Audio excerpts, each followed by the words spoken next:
ভারত বিরোধী ছাত্রনেতা ওসমান হাদিকে হত্যা করেছে কে?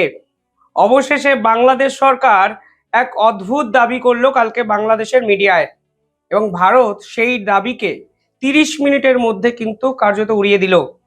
প্রথম থেকেই মোহাম্মদ ইউনূস সরকার ওসমান হাদির মৃত্যুকে নিয়ে একাধিক ফাউল প্লে করেছে। তদন্ত প্রক্রিয়া শেষ হওয়ার আগেই তারা ভারত সরকারকে চিঠি লিখে দিয়েছে। তারা বলে দিয়েছে যে ওসমান হাদির মৃত্যুর সঙ্গে যারা জড়িত তারা ভারতে লুকিয়ে আছে।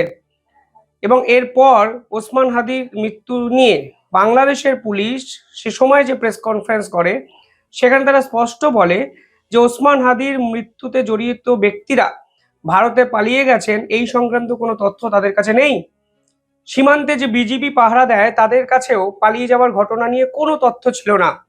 কিন্তু হঠাৎ করে কালকে বাংলাদেশের পুলিশ মোহাম্মদ ইউনূস সরকারের হয়ে ব্যাটিং করতে নেমে পড়লেন, সম্পূর্ণ মিথ্যে খবর মানুষকে প্রচার করে। তার আগে ভারত কিন্তু স্পষ্ট ভাষায় মোহাম্মদ ইউনূসকে হুঁশিয়ারি দিয়ে বলেছিল যে আপনারা না চাইতেই ভারতকে ওসমান হাদির মৃত্যুর সঙ্গে জড়িয়ে ফেলার চেষ্টা করছেন। তাই ভারতও চায় কারা ওসমান হাদিকে হত্যা করেছে তার পূর্ণাঙ্গ তদন্ত রিপোর্ট আপনারা ভারতকেও দেবেন, কারণ ভারত আপনাদের ইন্টারনাল ম্যাটারে ঢোকেনি। আপনারা কারণে অকারণে ভারতকে দায়ী করতে গিয়ে সস্তা রাজনীতি করে ভারতের বিপক্ষে দোষ চাপিয়েছেন। ফলে ভারত এই রিপোর্ট দাবি করছে এবং আন্তর্জাতিক স্তরের কাছে আসল সত্য কি সেই সত্যটি প্রতিষ্ঠা করার জন্য আহ্বান জানাচ্ছে। মোহাম্মদ ইউনূস সরকার নিজের জালেই কিন্তু ফেঁসে যান। তারা বুঝতে পারেন তারা ভারতকে অকারণে জড়িয়ে ঠিকই বড় ভুলটি করেছেন।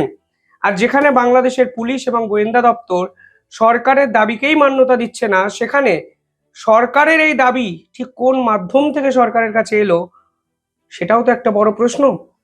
কালকে বাংলাদেশের সরকার সেই একই থানা, একই পুলিশ, যে পুলিশ বলেছিল ওসমান হাদি ভারতে চলে গেছে বা ওসমান হাদির মৃত্যুতে যারা জড়িত তারা ভারত থেকে অপারেট করছে, এই সংক্রান্ত কোনো প্রমাণ তাদের কাছে নেই, সেই পার্টিকুলার পুলিশ, সেই থানা কালকে কি বলছে? কালকে বলছে মামলাটি তদন্তের শেষ পর্যায়ে আছে। এখানে আরো একটা ইন্টারেস্টিং বিষয় আছে যেটা বাংলাদেশের মিডিয়াও প্রচার করছে না। ওসমান হাদির এই মৃত্যুকে নিয়ে বাংলাদেশে ওসমান হাদির যে ভাই, তিনি সরাসরি বলেছেন নির্বাচনটি পিছিয়ে দেওয়ার জন্য এই হত্যাকাণ্ড ঘটিয়েছে মোহাম্মদ ইউনূস সরকার।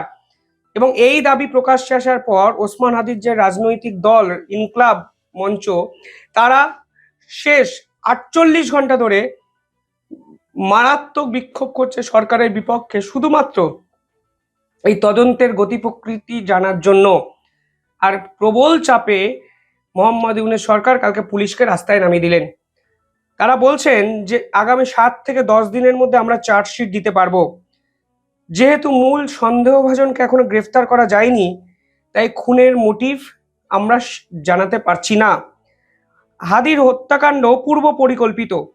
ঘটনার পর ফয়সাল ও আলমগীর ঢাকা থেকে সিএনজি চালিত অটোরিকশাতে আমিন বাজারে যান, সেখান থেকে গাড়িতে করে কালামপুরে যান, কালামপুর থেকে আরেকটি গাড়িতে করে ময়মনসিংহে যান। সেখানে ফয়সাল ও আলমগীরকে নেন ফিলিপ পাল ও সঞ্জয়। তারা সীমান্তে অবৈধভাবে মানুষ পারাপার করেন। পরে ফিলিপ দুজনকে ভারতের মেঘালয় রাজ্যে নিয়ে যান। দেখুন, এত কিছু হয়ে গেছিল, অর্থাৎ বিজিবি ধরতে পারেনি, গোয়েন্দা দপ্তর ফেল করেছে এবং ঢাকার এই পুলিশও ফেল করেছে, কারণ এই পুলিশই 10 দিন পর সাংবাদিক সম্মেলন করে বলেছিল তাদের কাছে কোনো প্রমাণ নেই, কোনো সিসিটিভি ফুটেজে পালিয়ে যাওয়ার ঘটনা সামনে আসেনি, এবং গোয়েন্দা রিপোর্ট কিংবা বিজেপি সূত্র কেউ কনফার্ম করেনি যে তারা সত্যি ভারতে পালিয়ে গেছেন। আজকে এমন কি হলো, এই গতিপথ তারা খুঁজে পেয়ে গেলেন এবং ভারতবর্ষের সঙ্গে যোগ কানেক্ট করে দিলেন। গল্প এখানেই শেষ নয়, তারা আর কি বলেছে শুনুন। তারা বলছেন আমাদের কাছে যা খবর তা থেকে জানা গিয়েছে হালুয়াঘাট সীমান্ত দিয়ে সন্দেহভাজনরা মেঘালয়ে পালিয়েছেন। সীমান্ত পেরানোর পর প্রাথমিকভাবে ওই সন্দেহভাজনরা পূর্তি নামে এক ব্যক্তির সঙ্গে দেখা করেন। তারপর সামি নামে এক ট্যাক্সি চালক সন্দেহভাজনদের তুরা শহরে পৌঁছে দেন। খুব সুন্দর একটা গল্প সাজিয়েছেন, এটা তো পরিষ্কার বোঝাই যাচ্ছে। পাশাপাশি পাশাপাশি এই ঘটনায় তারা ভারতকে দায়ী করে দিয়েছেন এই স্টেটমেন্ট দিয়ে। তার মানে আপনাদের দেশের এক ছাত্রনেতা খুন হয়ে গেলেন এবং সন্দেহভাজন 2 ব্যক্তি ভারতবর্ষে পালিয়ে গেলেন, তাহলে যদি এই স্টেটমেন্ট সত্যি হয় তাহলে তো ব্যর্থতা দায় আপনাদেরও। আমি সে প্রসঙ্গে আসছি না। ভারত আধ ঘন্টার মধ্যে একটি প্রেস কনফারেন্স করেছে। তারা পরিষ্কার বলেছেন এই যে ঘটনা বাংলাদেশের পক্ষ থেকে প্রচার করা হচ্ছে তা উদ্দেশ্যমূলকভাবে এবং মিথ্যে কথা, ষড়যন্ত্র, বিভ্রান্তিকর প্রচার বাংলাদেশের মিডিয়া ইচ্ছাকৃত এটি করছেন এবং ঢাকা পুলিশ এই গল্পটি মার্কেটে ভাসিয়ে দিয়েছেন। গল্পের গরু গাছে উঠে গেছে বাংলাদেশে।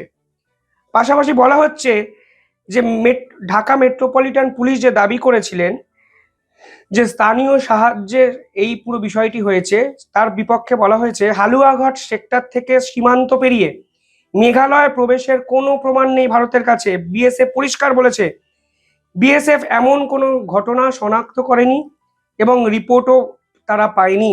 এই ঘটনা সম্পূর্ণ ভিত্তিহীন। পাশাপাশি মেঘালয় পুলিশও বলেছেন যে কোনো তথ্য বা ইনপুট মেঘালয় পুলিশের কাছে নেই, আর এমন কোনো গতিবিধি আমরা শনাক্ত করিনি এবং কেন্দ্রীয় সংস্থাগুলো এই সংক্রান্ত কোনো রিপোর্ট মেঘালয় পুলিশকেও জানায়নি। ফলে যে দাবি তারা করছে যে গারো হিলসের কাছে দুজনকে অ্যারেস্ট করেছে মেঘালয় পুলিশ, সেই মেঘালয় পুলিশই বলছে ভাই আমরা তো জানি না আমরা কাকে অ্যারেস্ট করেছি। বাংলাদেশ বলছে মেঘালয় পুলিশ অ্যারেস্ট করে ফেলেছে, আর মেঘালয় পুলিশ বলছে জানি না ভাই আমরা কাকে অ্যারেস্ট করেছি, কিছুই এরকম হয়নি। এই ঘটনা তো বাংলাদেশের মিডিয়া পড়ে আমরা জানছি। আন্তর্জাতিক মঞ্চে এই ছেলে খেলা না বিশ্বাস করুন মানায় না। ডিপ্লোমেসি বলে তো একটা কথা আছে। ভারত তো স্পষ্ট বলেছে আপনারা প্রমাণ দিন না, যে গল্প আপনারা বলছেন তার সিসিটিভি ফুটেজ দিন, আপনারা যার থেকে জেনেছেন সেই লিখিত তথ্য আমাদের জমা দিন, আমরা এটাকে ফাইন্ড আউট করবো কি হয়েছে।